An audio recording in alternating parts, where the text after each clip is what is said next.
Welcome back to the sweatshop. In today's video, we're going to be working on this 2017 Mitsubishi Outlander. What we're doing in today's video is we're going to be showing you how to replace these spark plugs. This is a simple job on almost every single four-cylinder in the world, except Subarus. Those can be a royal pain in the ass. However, most inline fours, really easy to get to. There's no real headache involved with this job, so you can definitely partake in this at home. Now, let's open up these plugs here and see if it's a standard plug tool or if it's something magical that we don't want to deal with. No, just a 5/8, which means that the plug that is coming out of there, chances are is going to be a 5/8 or what is the equivalent of a 16mm socket that's needed. Probably a 6-inch or 10-inch extension you'll need. Probably need a 10mm to pull that stupid cover off if need be, and maybe a flat screwdriver to go ahead and get your clips disconnected from your coils. This specific engine is a 2.4 liter 4-cylinder. It is mated to a CVT. Of course, I don't know much about Mitsubishis because they're not very popular. We don't see them very often. I have worked on the 2.4, well, the older version of the 2.4. This one looks like it's chain driven. Anyhow, these cars, they can be sort of funny sometimes from market to market, meaning US to Europe and Canada to Japan sort of thing. They can be different all over the globe, so make sure you check your own specifications before you take every little piece of information that I give you in this video as gospel, because it could be different for your vehicle. That being said, before we get started with doing these spark plugs on this wonderful vehicle, do me a big favor, hit that subscribe button as well as the notification bell. If you haven't purchased your spark plugs yet and you're watching the video, as I always suggest, watch the full video before you do the job just to see the troubles and headaches that I usually go through. This one pretty straightforward, I hope. In case you're wondering what kind of spark plug you should be purchasing before you purchase, I always recommend NGK or Denso. I wouldn't recommend anything else, and always get whatever the stock replacement is. This here, I'm pretty sure, is not the stock replacement. Could be wrong, not sure. It looks like an upgrade. Not opposed to that as long as it is the recommended spark plug by the manufacturer of the spark plug, and these numbers are what it is that you're looking for to confirm that it is the correct spark plug. That being said, we got a 10mm here. That'll help with any 10mm we have to deal with. Usually the coils are held in by 10mm. We got a 3/8 gun here just to wind out the spark plug. Once we break it loose with this guy here, an extendo ratchet. Love these guys. They are awesome.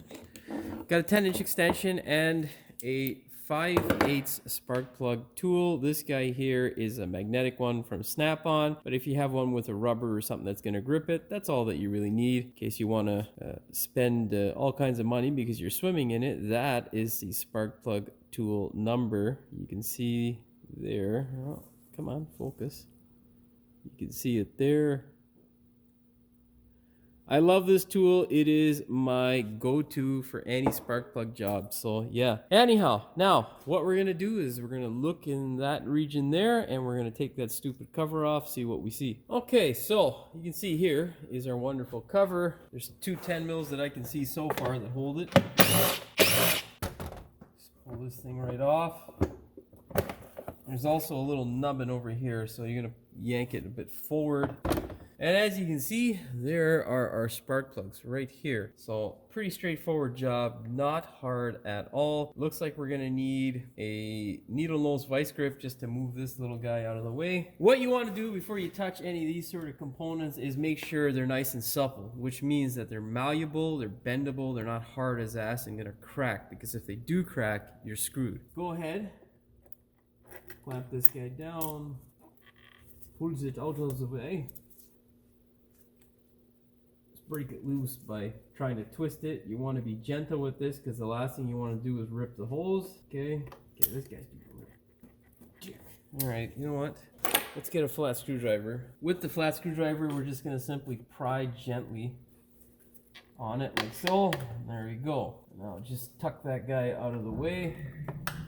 Like so. Now I'm going to set the camera up in a better position so you guys can see me pulling out those wonderful plugs. Get your flat screwdriver again. You're going to pull off this hose here. This is the PCV valve. You're just gonna yank it like so and move it out of the way. Don't forget those two hoses. Get your 10 mil. Now we're gonna attempt to yank the coil out without disconnecting it. It just helps. It's an extra step that you can skip. Yep, so we don't even have to remove the wiring, which is nice.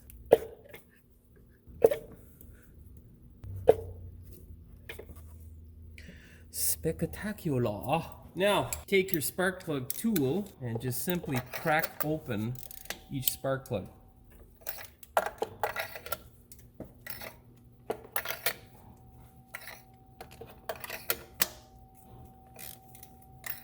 Now, I would suggest, if you don't know what your tools feel like or what they're potentially doing when you're using them, especially power tools, don't use a power tool to run the spark plug out. I've had many comments from many smart fellows out there. You should never use power tools to take out your spark plug. Well, if you're mildly absent-minded, continuously, that's the nicest way I can say retarded, then don't use them. But if you're a professional who understands how to use a power tool and what he's feeling through his hands, or she is feeling through her hands, by all means use them. Just makes life easier. I know these guys are loose. If we hear an excessive amount of ugga-dugging, it's a problem. Don't hold it full throttle. Hold the shaft of the extension and wind it out. You can see there, we got our spark plug out, and we have our first problem. Looks like Mr. Fellow who picked up the parts has the wrong spark plugs. Anyhow, these guys look in decent shape, so he might not even have to do spark plugs. Anyhow, we're gonna go call the customer and tell him he picked up the wrong plugs, and yeah, we're gonna check the rest of them, and then I'll show you basically what it is you want to look for, so the video isn't a waste. But yeah, this is what happens when you get your own parts. Sometimes it's better left to the professional to get the parts for you. Anyhow, let's pull out the spark plugs. Best thing you can do whenever you pull out spark plugs is make sure you line them up in the respective holes. Don't mix them up, that way you know what's going on.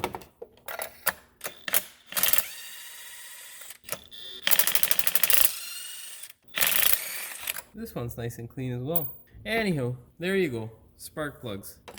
Now, what you want to do is inspect in the hole of each spark plug and down the spark plug tube to make sure there is no oil, residue, or dirt. You do not want any of that stuff getting into your combustion chamber. Your cylinder would be damaged if you have a piece of rock or sharp debris get in there, or metal or porcelain. Porcelain's horribly destructive and really strong. Yeah. Anyhow, yeah, I'm gonna go call the customer now and tell him that he's made a blunder, and we'll go from there. Okay, so we obviously have the wrong spark plugs. You can see here, these spark plugs are in fairly decent shape. Like, the color is nice. Now, what's kind of concerning here, this is number 4, this is number 2. So what you can see here is a bit of deposit on number 2. That's not necessarily an issue, but it is something to monitor. You can also see a little bit of oil residue. So it may mean that we might have a bit of an oil burning condition for number 2. Not necessarily, could have been someone actually putting some material on it.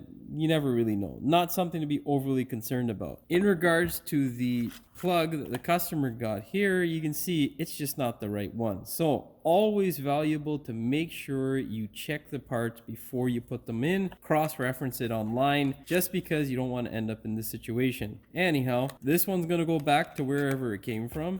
And these guys are going to go back into the respective holes. Now, in regards to checking the spark plug, what you're looking for specifically is you're looking at the tips. You want to make sure there is nothing that's broken or dislodged. You want to make sure there's no uneven wear. This guy looks spectacular. It doesn't look terrible at all. Like on this side here, you can see a little bit of ash deposit. So nothing really to be concerned about. Seems to be across the board that the Mitsubishi has a little bit. In terms of the spark plug itself, that's the color that you want. That's what you want it to look like. So yeah, all we need to do now is basically we can check the gap. Whenever you have a spark plug that is double platinum like so, you want to make sure that the gap tester that you're using, or the tool that you're going to use to check the gap, does not get wedged in there. These tips, although they take a high amount of heat and are in an intense situation, it doesn't mean that they are super strong. These tips are really, really fragile and will break off. Okay, now I'm gonna go research the torque spec as well as the gap, and then I'll let you know what those specifics or specifications are. Now, our service limit is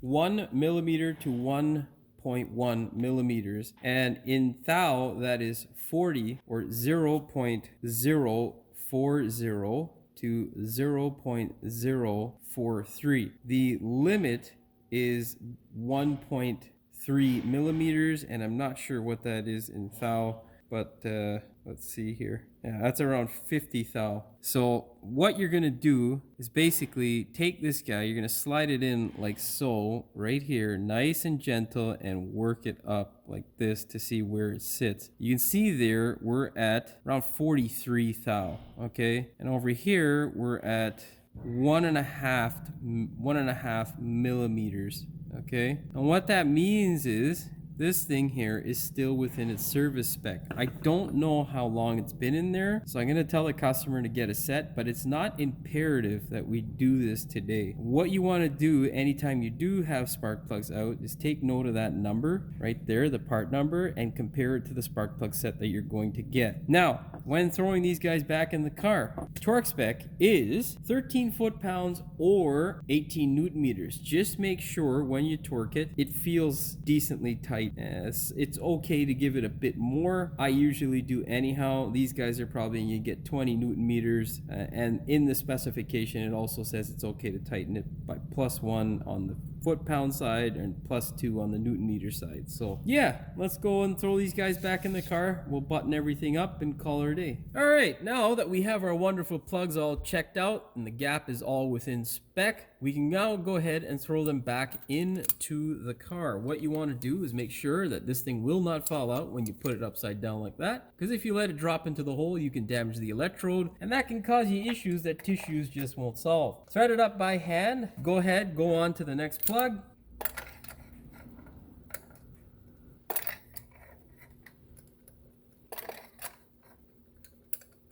Once you've caught all of them, you can take your gun or your ratchet and slowly drive them down. You do not want any sort of impacting mechanism. So if you're not sure, go ahead and use a speed handle or a ratchet. Don't use the power tool. And if you're gonna comment something stupid in the comments, just shut up, no one cares.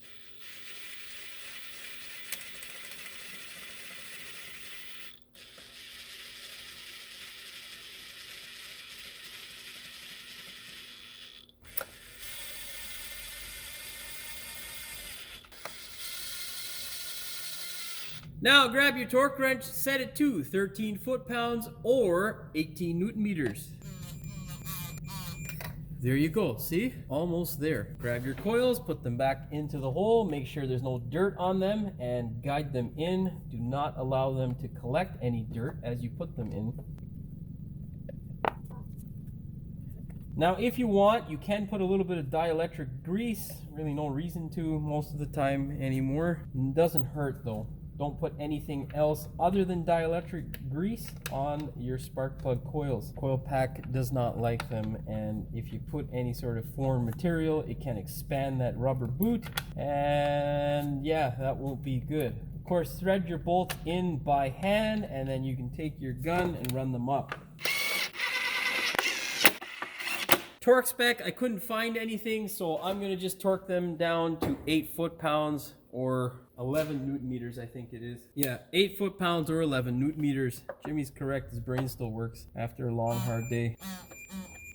Very important, don't forget those hoses, because yeah, you'll get all kinds of codes and your engine won't run right if it runs at all. Well, it'll probably run, but on the older vehicles, when you leave hoses off like this, most times, especially if they have a airflow sensor, it ain't gonna run, and it's gonna drive you nuts. I've had that happen to me, and it's quite traumatizing, especially as a young person who's not a mechanic yet, but in their head thinks they're a mechanic. It can be very distressing. Anyhow, put the clamp back into place, and now we can put our wonderful ugly engine cover back in.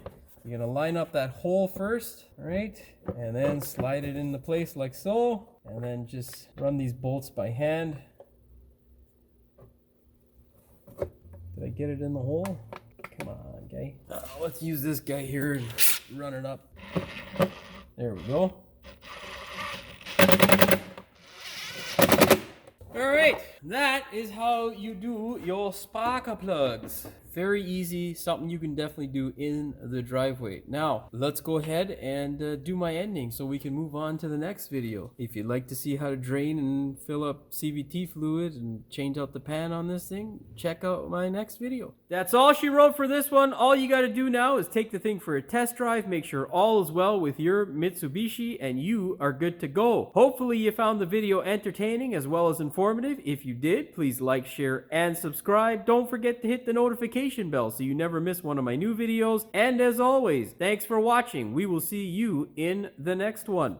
On a 4-cylinder, on almost every single 4-cylinder on the world. On a 4-cylinder on the world. Like, fuck, dude.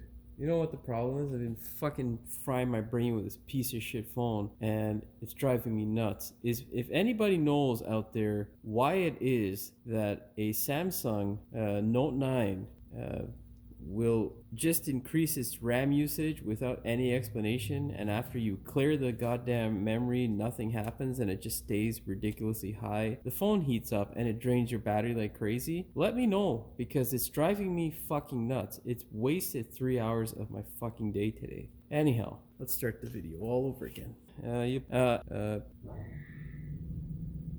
We'll do the fucking purchase the right spark plugs later because that piece of shit compressor came on. It looks like our spark plugs. Well, where's the fucking light? Where's the light? Well, you know what? The fucking light's on vacation somewhere. And Jimmy's about to throw fucking everything across the goddamn fucking room because he's pissed off at this piece of shit phone. Let's get a little bit more light, see if that helps in here. I mean, that didn't fucking do anything for me. Didn't do anything for anybody at home, but fucking helps a little bit for me. That looks a little bit better, yeah? Okay. You can see there we got a little bit more deposit on number 2. So there might be going on an intense. They are really fuck. Is it? Yeah, it's next door. He's fucking hammering some shit out.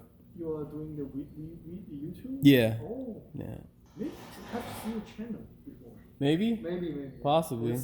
Well, yours is gonna be the first Mitsubishi Outlander on it. This guy fucking hurry up, man. They're doing 3 vehicles. Oh, man. Now, grab your torque wrench, set it to 13 fucking cocksucker compressor. Yeah, that's my next door neighbor's piece of shit compressor. Anyhow, we'll live with it. That's all she wrote for this one. All you got to do now is take the car for a test drive. Make sure all is well with your Mitsubishi. Take the car for a test drive. Make sure all is well with your fucking piece of shit camera. If it would just hold fucking still.